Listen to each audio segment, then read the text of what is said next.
Hello everyone, আমরা কিন্তু সকলে মোটামুটি Oppo Reno8 T ফোনটি সম্পর্কে জানি। তো ফোনটি কিন্তু রিসেন্টলি বাংলাদেশে লঞ্চ হয়েছে এবং ফোনটির যে প্রাইস পয়েন্টে লঞ্চ হয়েছে এবং এর যে স্পেকগুলো রয়েছে সেগুলো সম্পর্কে আজকে বিস্তারিত আলোচনা করব। তো আপনি যদি ভেবে থাকেন ফোনটি আপনারা কিনবেন, তো তার আগে ভিডিওটি সম্পূর্ণ একবার দেখে নিন, তাহলে মতামত চেঞ্জও হতে পারে অথবা কিছু ধারণাও আসতে পারে। তো সব সম্পর্কে আজকে বিস্তারিত আলোচনা করব এই ফোনটি নিয়ে। তো বেশি দেরি করবো না, চলুন ভিডিওটি শুরু করা যাক।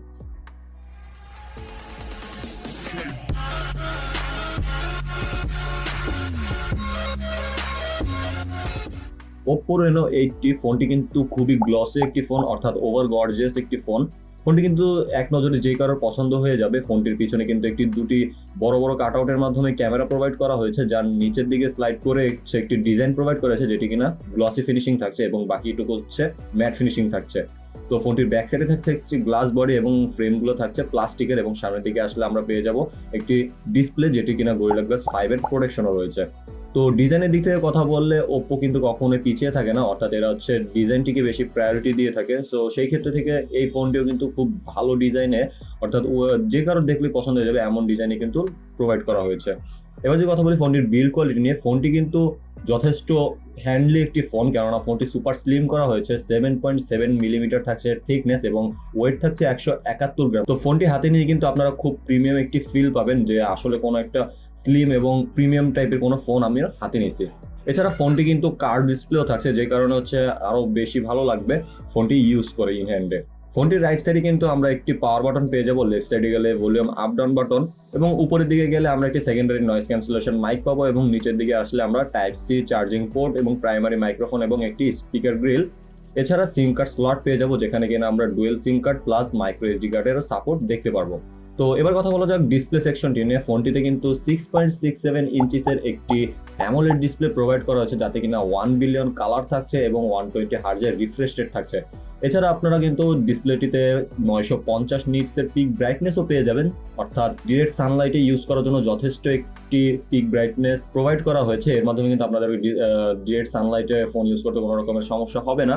ফোনটির রেজলিউশন থাকছে 1080x2412 পিক্সেল এবং 394 পিপিআই থাকছে ডেনসিটি। তো ডিসপ্লেটি একটি কার্ভ ডিসপ্লে থাকছে এবং এর মাধ্যমে কিন্তু আপনারা খুব ভালো মতো মাল্টিটাস্কিং করতে পারবেন, এবং এর টাচ রেসপন্সও কিন্তু যথেষ্ট ভালো। 120 হার্জের রিফ্রেশ রেট রয়েছে। এছাড়া খুব ভালো কালার কিন্তু আপনারা দেখতে পারবেন বিভিন্ন ভিডিও বা গেম খেলে। তো ফোনটির ডিসপ্লেতেই কিন্তু এর ফিঙ্গারপ্রিন্ট সেন্সরটি ইউজ করা হয়েছে, অর্থাৎ আন্ডার ডিসপ্লে সেন্সর থাকছে। তো ফোনটিতে কিন্তু আপনারা ডুয়েল স্টেরিও স্পিকারও পেয়ে যাবেন, যার সাউন্ড কোয়ালিটি কিন্তু যথেষ্ট ভালো, অর্থাৎ বেস এবং কোয়ালিটি কিন্তু যথেষ্ট ধরে রাখতে পারছিল। তো এর মাধ্যমে কোনো রকমের সমস্যা হবে না। তো ফোনটি কিন্তু বাংলাদেশে দুটি কালারে অ্যাভেলেবেল রয়েছে, একটি হচ্ছে ব্ল্যাক স্টারলাইট এবং আরেকটি হচ্ছে ডাউন গোল্ড কালারের, অর্থাৎ এই গোল্ড কালারটা একটু বেশি অ্যাট্রাকটিভ বলে আমার মনে হয়েছে। অপরদিকে আমরা যদি এর ক্যামেরা সেকশনের কথা বলি, পিছনের দিকে কিন্তু আমরা একটি ডুয়েল বাম্প প্রোভাইড করা হয়েছে, যার মধ্যে 3টি ক্যামেরা টোটাল। মেইন ক্যামেরাটি হচ্ছে 108 মেগাপিক্সেলের, তাছাড়া মাইক্রোস্কোপ লেন্স থাকছে একটি 2 মেগাপিক্সেলের এবং একটি ডেপথ সেন্সর থাকছে 2 মেগাপিক্সেলের। তো এই 108 মেগাপিক্সেলের মাধ্যমে কিন্তু আমরা যথেষ্ট ভালো ফটোশুট করতে পারবো, অর্থাৎ এর কোয়ালিটি শার্পনেস কিন্তু যথেষ্ট ভালো ধরে রাখতে পারছিল। এর কালারও কিন্তু খুব ভালো ছিল, অর্থাৎ ন্যাচারাল কালারই প্রোভাইড করছিল। এছাড়া 2 মেগাপিক্সেলের মাইক্রোস্কোপ লেন্স থেকে কিন্তু যথেষ্ট ভালো ফটো কিন্তু তোলা যাচ্ছিল। এবার ডেপথ সেন্সরের কথা বলতে গেলে খুব সুন্দর পোর্ট্রেটও আসতেছিল, অর্থাৎ এজ ডিটেকশনটা কিন্তু যথেষ্ট ভালোই ছিল, আর ন্যাচারাল কালারটাও মোটামুটি ধরে রাখতে পারছিল। অতটাও কিন্তু ফেস সফট করে দিচ্ছিল না ছবি তোলার সময়, অর্থাৎ যথেষ্ট ন্যাচারাল ছবি কিন্তু প্রোভাইড করছিল। এছাড়া ফোনটিতে কিন্তু আমরা আল্ট্রা ওয়াইড সেন্সরটি মিস করব, কেননা এই বাজেট রেঞ্জের ফোনে কিন্তু আল্ট্রা ওয়াইড সেন্সরটি অনেক বেশি প্রায়োরিটি রাখে, কিন্তু এখানে সেটি প্রোভাইড করা হয়নি। এছাড়া ফোনটির মাধ্যমে কিন্তু আমরা মাত্র 1080তে 30 FPS এ ভিডিও শুট করতে পারবো, অর্থাৎ না 60 FPS না 4K। তো এই দিক থেকে আমার অনেকটা কমতি মনে হয়েছে। এছাড়া সামনের দিকে আসলে আমরা কিন্তু একটি 32 মেগাপিক্সেলের সেলফি ক্যামেরা দেখতে পারবো। এইটির মাধ্যমে কিন্তু আপনারা 1080তে 30 FPS এ ভিডিও শুট করতে পারবো। তো এই 32 মেগাপিক্সেলের মাধ্যমে কিন্তু যথেষ্ট ভালো ছবি তুলতে পারবেন, অর্থাৎ সেলফি তুলতে পারবেন, কেননা ওপ্পো কিন্তু সেলফির দিকে এবং ডিজাইনের দিকে একটু বেশি প্রায়োরিটি দিয়ে থাকে। তো এটিও যথেষ্ট ভালো সেলফি ক্যামেরা আমি বলবো। খুব সুন্দর কালার প্রোভাইড করছিল এবং অতটাও সফট করে দিচ্ছিল না, ডিটেলস মোটামুটি ধরে রাখতে পারছিল। এবার যদি কথা বলি ফোনটির পারফরমেন্স সেকশনে, তো পারফরমেন্স সেকশনে যাওয়ার আগে একটু ক্লিয়ার করে দিয়ে যায় যে ওপ্পো কিন্তু মূলত দুটি বিষয়ের দিকে খেয়াল রাখে তাদের ফোনে। একটি হচ্ছে তার ডিজাইন বিল্ড কোয়ালিটি এবং আরেকটি হচ্ছে তার ক্যামেরা।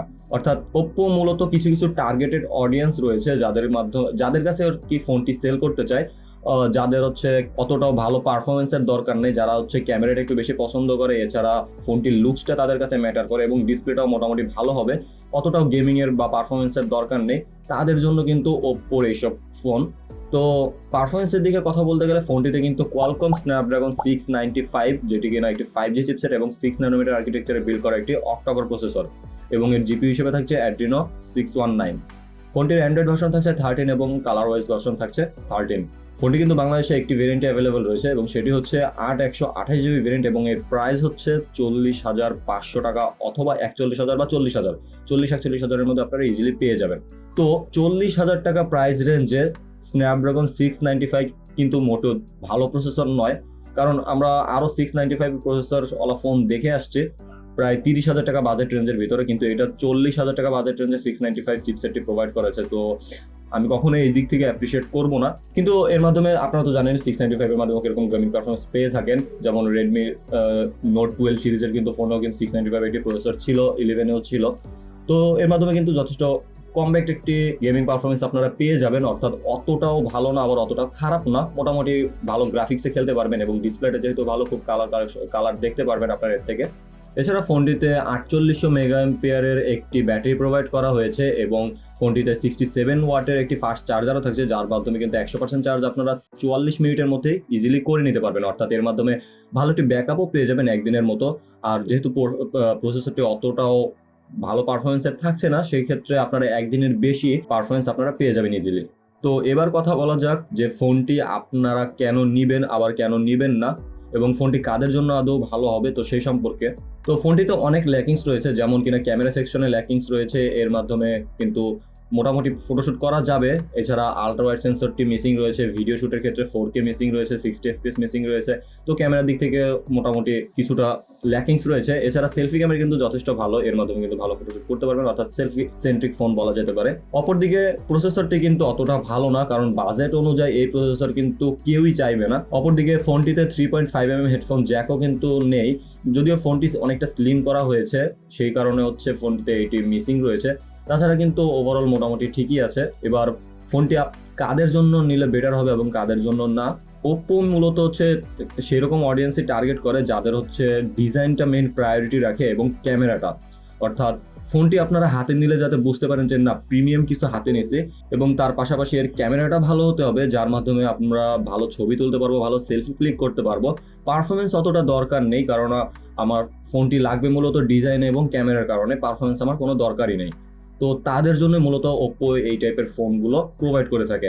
তো আপনার যদি মনে হয় যে আপনার পারফরমেন্সের তেমন দরকার নেই, আপনার ডিজাইনটা দরকার আছে এবং ক্যামেরাটা প্রায়োরিটি বেশি, তো সেই ক্ষেত্রে আপনার এই ফোনটি চয়েস করতে পারেন। এবং যদি মনে হয় যে না আমার পারফরমেন্স, আমি গেমার একজন, আমার পারফরমেন্সের দরকার আছে, তো সেই ক্ষেত্রে আমি সাজেস্ট করবো এই ফোনটির দিকে আপনারা ভুলেও যেন না। তো এর মাধ্যমে অত ভালো পারফরমেন্স পাবেনও না, আর প্রাইস কিন্তু ওভার প্রাইসড।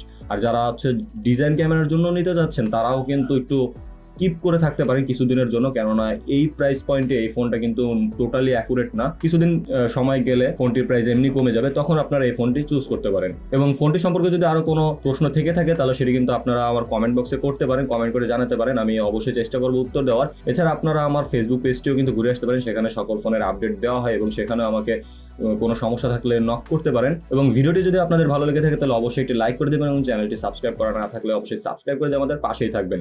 তো দেখা হচ্ছে পরবর্তী কোনো এক ভিডিওতে, ততক্ষণ পর্যন্ত খোদা হাফেজ।